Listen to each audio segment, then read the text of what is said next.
अस्सलाम वालेकुम। जी बच्चे, आज हमारा टॉपिक है जी CPU रजिस्टर। रजिस्टर से क्या मुराद है, CPU रजिस्टर हम क्यों कहते हैं इसको।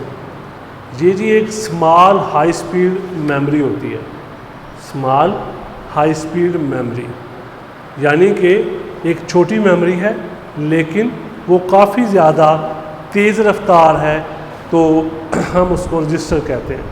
वो कहता है जी are use to store information being processed. जो चीज़ हम प्रोसेस कर रहे हैं उसको स्टोर करने के लिए हम क्या इस्तेमाल करेंगे, रजिस्टर इस्तेमाल करेंगे। ठीक है, स्टोर करने के लिए रजिस्टर में जगह होती है बाइट्स के अंदर। ठीक है, वो कहता है register size determine how much information it can store. Register का जो साइज़ होगा वो बताएगा कि उसमें कितनी इंफॉर्मेशन आ सकती है। यानी वो साइज़ जो है वो किसके अंदर होता है, बाइट्स के अंदर होता है। एक बाइट है उसमें 8 बिट होते हैं, आप उसमें एक करैक्टर स्टोर कर सकते हैं। ठीक है, तो उसका जो साइज़ होगा वो वेरी करेगा। Size of register in bytes, यानी किसके अंदर होता है, बाइट्स के अंदर। बिगर साइज इंक्रीज परफॉर्मेंस, जितना ज़्यादा अच्छा साइज़ होगा उसका उतना ही ज़्यादा आप उसको, ठीक है, ज़्यादा उसकी परफॉर्मेंस होगी। यानी रजिस्टर का साइज़ डिपेंड करता है सिस्टम की स्पीड पे। ठीक है, ये भी फैक्टर होता है। रजिस्टर का साइज़ जितना बड़ा होगा उतना ही ज़्यादा वो डाटा को प्रोसेस कर सकेगा। इस वजह से, ठीक है, हम उसमें यानी बड़ी मिकदार में डाटा स्टोर कर सकेंगे। तो वो कहता है जी इसका साइज़ जो होगा वो 1, 2, 4 या 8 बाइट में हो सकता है। 1, 2, 4, 8 बाइट में। ठीक है, ये उसने बताया यहाँ पे साइज़ जो है 1, 2, 4, 8 बाइट्स में। यानी जितने बाइट्स ज़्यादा होंगे उसके रजिस्टर के उतना ही ज़्यादा डाटा आप उसमें स्टोर कर सकेंगे। तो इसका मतलब क्या हुआ, CPU रजिस्टर से क्या मुराद है, स्मॉल हाई स्पीड मेमोरी है जो कि CPU के इनसाइड होती है और इसको हम इस्तेमाल करते हैं जो डाटा हम प्रोसेस कर रहे हैं उसको स्टोर करने के लिए। Register size determine how much information is stored. ठीक है, साइज़ जो है उसका 1, 2, 4, 8 बाइट की सूरत में हो सकता है। आगे हम इसकी टाइप्स पढ़ेंगे। तो इसको उसने 2 हिस्सों में डिवाइड कर दिया, एक होते हैं स्पेशल पर्पस रजिस्टर्स और एक होते हैं जनरल पर्पस रजिस्टर्स। आज हम पढ़ेंगे स्पेशल पर्पस के बारे में। स्पेशल पर्पस में आ जाएगा जी हमारे पास सबसे पहले नंबर पे PC, प्रोग्राम काउंटर। PC से क्या मुराद है, प्रोग्राम काउंटर है। Is use to store next instructions to be fetch for execution. अब एक चीज़ आपने याद रखनी है हमेशा। ठीक है, हमारे पास CPU है, दूसरे नंबर पे है मेमोरी। ठीक है, CPU यहाँ से डाटा लेता है। ठीक है, जब वो मेमोरी से कुछ चीज़ लेगा ना, इसे आपने क्या कहना है, फैच कहना है, लाना। ठीक है, तो वो कह रहा है कि जी is use to store next instruction. एक पे अमल हो रहा है, जो उसके बाद आने वाली हिदायत है उस पे अमल जो होगा वो हिदायत किसके पास होंगी, वो PC के पास होंगी, प्रोग्राम काउंटर के पास होंगी। When instruction to be fetch value of PC increment, automatically देखें जी जब नया प्रोसेस आ जाएगा, नई इंस्ट्रक्शंस आ जाएंगी। पहले 1 था, उसमें 1 इजाफा होके वो कितना हो जाएगा, 2, फिर 1 हो जाएगा 3। यानी मतलब क्या हुआ कि उसमें 1 का इंक्रीमेंट होके नेक्स्ट की तरफ चला जाएगा। ठीक है, यानी हम कह सकते हैं इस के जो, ठीक है, जैसे जैसे इजाफा होता जाएगा उसमें इंक्रीमेंट होता जाएगा। मतलब ये हुआ कि PC से मुराद ऐसा रजिस्टर है जो कि नेक्स्ट इंस्ट्रक्शंस को स्टोर करने के लिए इस्तेमाल होता है। यानी एक पे अमल हो रहा है और उसके बाद जो आने वाली हिदायत है उनको स्टोर करने के लिए हम क्या यूज़ करेंगे, PC यूज़ करेंगे, प्रोग्राम काउंटर। फिर आता है जी इंस्ट्रक्शन रजिस्टर।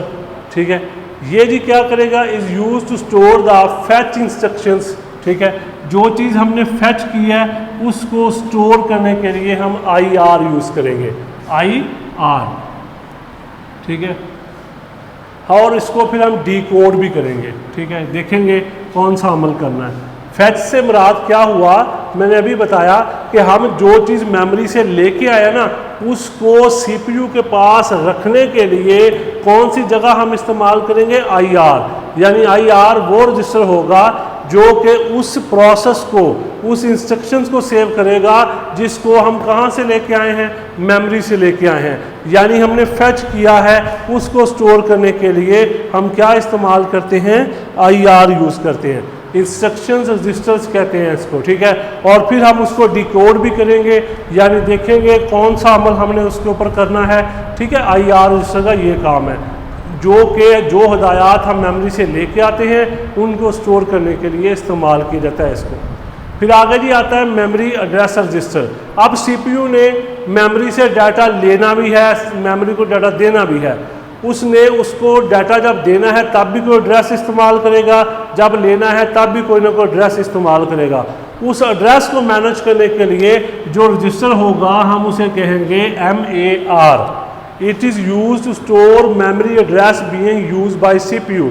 उस एड्रेस को स्टोर करता है जिसको सीपीयू इस्तेमाल कर रहा है, उस एड्रेस को स्टोर करेगा जिसको सीपीयू इस्तेमाल कर रहा है। When CPU want to read or write data in memory, it store that address of memory location, ठीक है, वो उसको स्टोर कर लेगा, ठीक है जी। यानी बात का मतलब क्या हुआ कि MAR से क्या मुराद है कि ये CPU का वो डाटा जो CPU ने यानी एड्रेस इस्तेमाल किया, यानी मेन मेमोरी से जो डाटा उसने लिया या मेन मेमोरी को डाटा दिया, उसका जो एड्रेस होगा वो, ठीक है, उसको स्टोर करने के लिए हम क्या यूज़ करेंगे, MAR। वो कहता है use to store memory address being used by CPU। वो कहता है जी when CPU want to read और write data in memory, it store that address of memory location. तो MAR का काम होगा कि वो उस मेमोरी लोकेशंस को स्टोर करेगा, उसका एड्रेस स्टोर करेगा कि CPU ने कहाँ से डाटा लिया और कहाँ पे उसको स्टोर किया। यानी जब उसने रीड करना है तब भी MAR इस्तेमाल होगा, इसने एड्रेस बताना है, और जब उसने राइट करना है तब भी MAR इस्तेमाल होगा, इसने तब भी एड्रेस बताना है। यानी मेमोरी लोकेशंस के बारे में जो इन्फॉर्मेशन होगी उसको स्टोर करने के लिए हम MAR रजिस्टर इस्तेमाल करेंगे, जो कि, ठीक है, डाटा हमारे पास CPU रीड करेगा या राइट करेगा, उसका एड्रेस इसके पास होगा, ठीक है जी। इसके बाद ये आता है हमारे पास मेमोरी बफर रजिस्टर्स। जो चीज़ हम मेन मेमोरी से लेके आएंगे, इनकमिंग आउटगोइंग, ठीक है, is use to store data coming from memory or going to. जो डाटा मेमोरी की तरफ से आ रहा है या जो डाटा मेमोरी की तरफ जा रहा है उसको स्टोर करने के लिए हम क्या यूज़ करेंगे, MBR यूज़ करेंगे। MBR से क्या मुराद है कि वो पॉइंट, वो, ठीक है, एनवायरनमेंट, ठीक है, वो जगह जहाँ पे हमने जो डाटा मेमोरी से आएगा, coming from memory or going to memory, यानी मेमोरी से आने वाला और मेमोरी से जाने वाला, दोनों किस्म का जो डाटा होगा उसको स्टोर करने के लिए हम MBR इस्तेमाल करेंगे। मेमोरी बफर रजिस्टर कहते हैं इसको। अच्छा, इससे अगला जी है जी हमारे पास स्टैक पॉइंटर रजिस्टर। जी स्टैक क्या चीज़ है? स्टैक एक ऐसी टेक्निक है जिसमें आपने जो रिकॉर्ड सेव करना है ना, वो ऐसे होगा कि जो पहला रिकॉर्ड होगा वो सबसे आखिर में होगा, जो सबसे आखिर वाला वो पहले। इसकी मिसाल ऐसे है, आप टेबल पे बुक्स रखने शुरू कर दें 1 2 3 4, ठीक है। अब जो पहले रखी थी वो सबसे आखिर में चले गई, जो सबसे आखिर में रखी थी वो पहले आ गई। इस टेक्निक को हम कहते हैं लास्ट इन फर्स्ट आउट। ये तरीका है स्टैक का, लास्ट इन फर्स्ट आउट, सबसे आखिर में आएगा और सबसे शुरू में जाएगा। Is a set of memory locations in which data is stored and, ठीक है, retrieved in an order. Data आपने स्टोर करना है या रिट्रीव करना है, दोबारा हासिल करना है, तो आपने ये तरीकाकार इस्तेमाल करना है, लास्ट इन फर्स्ट आउट। जो सबसे आखिर वाला है वो सबसे शुरू में, जो शुरू वाला है वो लास्ट में। वो कहते हैं टॉप ऑफ स्टैक, यानी जो चीज़ सबसे ऊपर आ रही है वो पहले रिट्रीव होगी, जो सबसे नीचे आ रही है वो बाद में रिट्रीव होगी, ठीक है। Is use to manage stack in computer. हम इसको जी इस्तेमाल करते हैं ठीक है, स्टैक को मैनेज करने के लिए। यानी कंप्यूटर में जो स्टैक है उसको मैनेज करने के लिए जो रजिस्टर होगा हम उसे क्या कहेंगे, स्टैक पॉइंटर रजिस्टर कहेंगे। इसका काम क्या होगा, ये डाटा को LIFO की टेक्निक पे ठीक है रिट्रीव करेगा या स्टोर करेगा।